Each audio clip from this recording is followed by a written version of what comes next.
देखिए आपको ताजा तस्वीरें दिखाता हूं। राज्यपाल, ये देखिए हम ताजा तस्वीर आपको दिखा रहे हैं। राज्यपाल राजेंद्र अर्लेकर पहुंच रहे हैं इस समय। सीधी तस्वीर आपको दिखा रहे हैं राजभवन में, और इनका पहुंचना बहुत ही महत्वपूर्ण है, क्योंकि इसलिए महत्वपूर्ण है, नीतीश कुमार की जो इस्तीफा देने की बात है वो इनके पहुंचने के बाद यहां से 25 कदम का फासला है। संदीप, राज्यपाल पहुंच गए हैं और ये आप जो सामने देख रहे हैं ये घर है नीतीश कुमार का। यही सबसे अहम मोमेंट है कि राज्यपाल के आने के बाद यहां डेवलपमेंट क्या होता है, इसीलिए मैं चाह रहा था ये तस्वीर जरूर दिखाऊं। एक जो एक्शन है वो एक्शन दिख गया है, रिएक्शन इधर से क्या होना है इसी का इंतजार है। संदीप, तो ये सबसे अहम जगह पर खड़े हुए हैं मेरे सहयोगी अभिषेक उपाध्याय, और यहीं पर कैमरे की हमारी नज़र लगातार बनी रहेगी।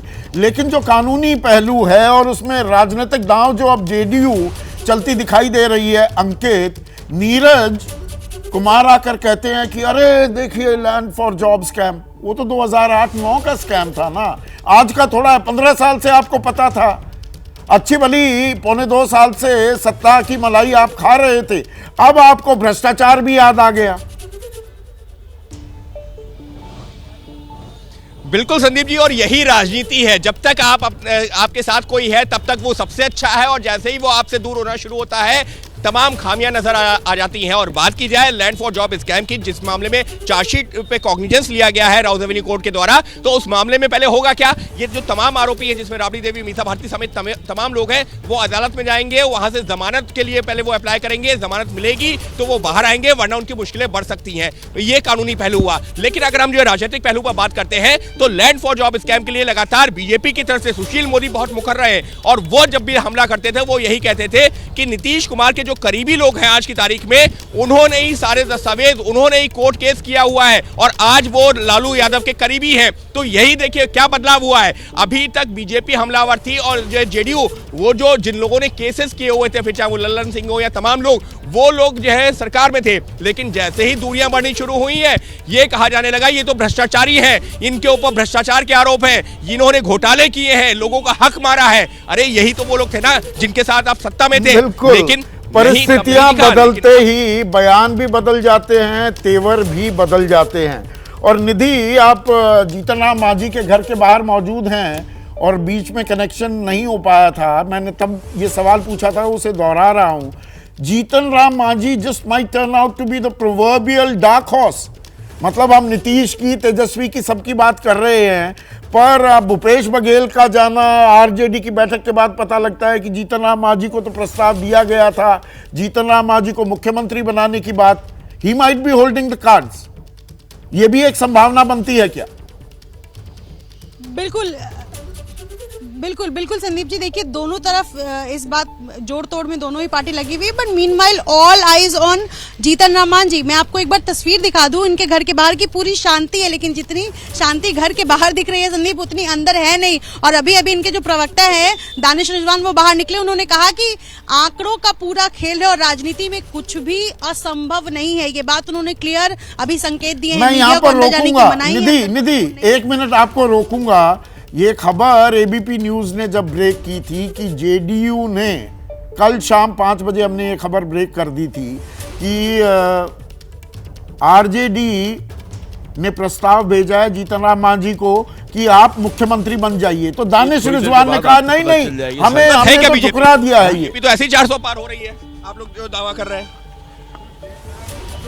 ये थे राम कृपाल यादव हंसते हुए, मुस्कुराते हुए, सवालों को टालते हुए आगे बढ़ गए हैं। और बीजेपी के जो तमाम बड़े नेता हैं वो कुछ इसी तरीके से, जब नीतीश कुमार को लेकर सवाल पूछा जा रहा है तो वो चुप्पी साध लेते हैं। नहीं, अभी पर मैं निधि से जो सवाल पूछ रहा हूं, दानिश रिजवान कल कह रहे थे कि नहीं, हमें नहीं चाहिए मुख्यमंत्री पद, आज कह रहे हैं संभावनाओं का खेल है। यही खेल अटका हुआ है क्या इन संभावनाओं में ही निधि?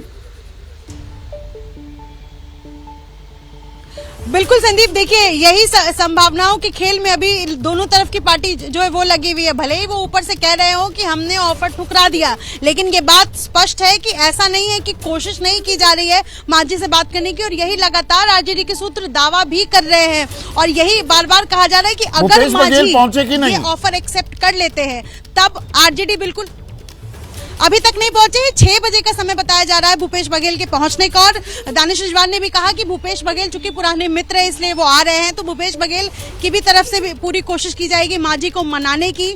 4 विधायक इनके हैं और उन 4 विधायक के साथ किस तरफ जाते हैं मांझी, ये देखना होगा। लेकिन ऐसा नहीं है कि मांझी ने एक बार कह दिया औपचारिक तौर पर कि हमने एक्सेप्ट नहीं किया है, अंदर खाने जो है वो यहाँ भी बातचीत चल रही है, और कहाँ फायदा होगा ये जरूर मांझी की पार्टी जो है हम पार्टी ये फायदा देखकर अगला स्टेप जो है वो लेगी। तो कुल मिलाकर दोनों तरफ से कोशिश ये की जा रही है। लेकिन मैं आपको एक बात स्पष्ट कर दूं कि आरजेडी की जो बैठक हुई है उसमें ये तो क्लियर हो गया है कि जो लालू यादव फैसला करेंगे वही फैसला अंतिम फैसला होगा। ये क्लियर है, जो आरजेडी के सभी विधायकों को ये मैसेज दिया गया है कि अंतिम फैसला यानी लालू यादव का मुहर ही लगेगा, जिसमें बकायदा साइन भी करवाया गया है विधायकों का। अगर लालू मांझी को अपने साथ रखने की कोशिश करते हैं तो कहीं ना कहीं आरजेडी के लिए एक फायदा जो है वो नजर आ रहा है, सरकार बनाने में एक प्लस पॉइंट आ जाएगा। जी तो हर कोई अपनी कवायद में वो अंक गणित जुगाड़ने में, वो जुगत भिड़ाने में कि 122 किसके पास हैं लगा हुआ है यहाँ पर, क्योंकि मुख्यमंत्री नीतीश कुमार हैं, फर्स्ट मूवर एडवांटेज उनकी तरफ जाता दिखेगा। लेकिन जैसा हम कह रहे हैं ये खेला हो रहा है, होना भी अब बाकी है, अभी और कुछ भी होगा क्या। जैसे ही घड़ी का काटा दोपहर 2:30 पे आए, बबीता जी का दिल सास बहू साजिश के लिए मचल जाए। और ये है इनकी बहू, पूरे दिन ऑफिस की टेंशन हो जाए गॉन जब ये करें अपना फेवरेट शो फ्री टाइम पे ऑन। इनकी तरह आप भी देखें अपना फेवरेट शो अपने टाइम पर और डाउनलोड कीजिए एबीपी लाइव ऐप अपने स्मार्ट टीवी पर।